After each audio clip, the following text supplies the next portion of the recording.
ताई, सध्या तपोवनातील वृक्षतोडीवरून महायुतीमध्ये मतभेद दिसत आहेत.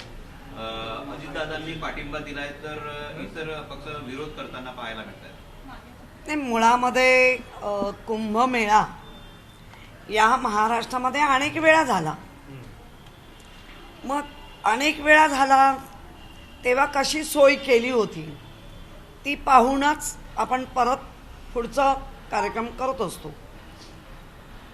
आणि ती झाडं आहेत ती 500 वर्षापूर्वीची, 1000 वर्षापूर्वीची, 2000 वर्षापूर्वीची. कारण एक झाड जगवणं इतकं सोपं काम नाही. आणि वृक्षप्रेमीच नव्हे तर आमच्यासारखे सर्व लोक याला विरोध करतायत. साधू संतांना जागा दिलीच पाहिजे, त्यांचा आदरातिथ्य केलाच पाहिजे. पण त्यासाठी सगळी झाडांची वाट लावून पर्णकुटी बांधून देऊन त्या काय जो काय महिनाभरचा जो काय प्रोग्राम आहे त्यासाठी हजारो वर्षापूर्वीची औषधी वृक्षसुद्धा आहेत, पावसाळी वृक्ष आहेत की जे पावसाचे ढग खेचून आणण्याची त्या झाडांची ताकद असते, असे वृक्ष आहेत. आणि असे वृक्ष तुम्ही जर पाडणार असाल साधू संतांना पुढे करून आणि मग नंतर तुमच्या अंधभक्त येऊन साधू संतांचा अपमान, कोणाचाही कोणी कधीही अपमान करणार नाही, कोणच. त्यांचा मान सन्मान झालाच पाहिजे. पण याच्या आधी जेव्हा कुंभमेळा आला तेव्हा कसं केलं होतं?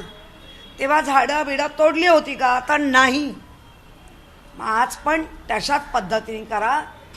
झाडांचे जे डेरे आहेत त्या डेऱ्यानं एक करा, त्याच्यावर करून ती पर्णकुटी बांधा.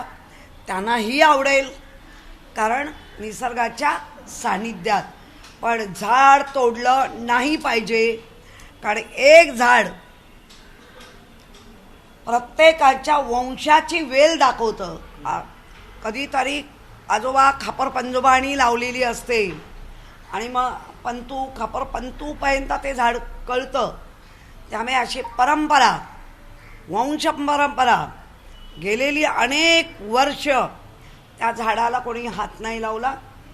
तर ह्या कुंभमेळ्याच्या आड राहून तुम्ही त्या संपूर्ण तपोवनचं आड रान करणार असाल ते होऊ देणार नाही. नितेश राणे म्हणतात बकरी देते त्यावेळी हे लोक कुठे जातात? जे विरोध करतात बकरी देते त्यावेळी हे लोक कुठे असतात? बकरी ईदच्या वेळेला झाडं तोडली जात नाही. बकरी ईदच्या वेळेला झाडाचे पाला पाचोळा जो असाच पडतो, अनेक वर्ष राहतो. मी त्यांची बाजू नाही घेत, ईद वगैरे म्हणून नव्हे. तर असे पण प्राणी मोठे ते वरचं पाला पाचोळा, जो पाला पाचोळा खाली पालावर ती पानं खातात. तीच पानं, त्याला झाडतोड नाही म्हणत. त्याला जी तोडली जाते त्याच्यामुळे अधिक मोठ्या प्रमाणात परत पानं येतात आणि झाडाचं मूळ कडक होतं, मजबूत होतं. त्यामुळे मला असं वाटतं झाड मुळापासून तोडणं आणि झाडावरची पानं तोडणं ह्याच्यात शाळेतच शिकवलंय, भिन्न भिन्न आहे. तपोवनाच्या वृक्षतोडीवरून सयाजी शिंदेची जी भूमिका आहे त्याला विरोध केलाय गुणरत्न सदावर्तेंनी. त्यांचं म्हणणं आहे की साधू संतांचा अपमान सहन केला जाणार नाही. सयाजी शिंदेचं जगणं स्क्रिप्टवर आहे असं पण म्हणाले. मुळामध्ये ना त्या गुणवर्ते यांच्यावर काय बोलायचं? जेवढ्या स्क्रिप्ट लिहून देतात तेवढंच बोलतात, नंतर गायब होतात.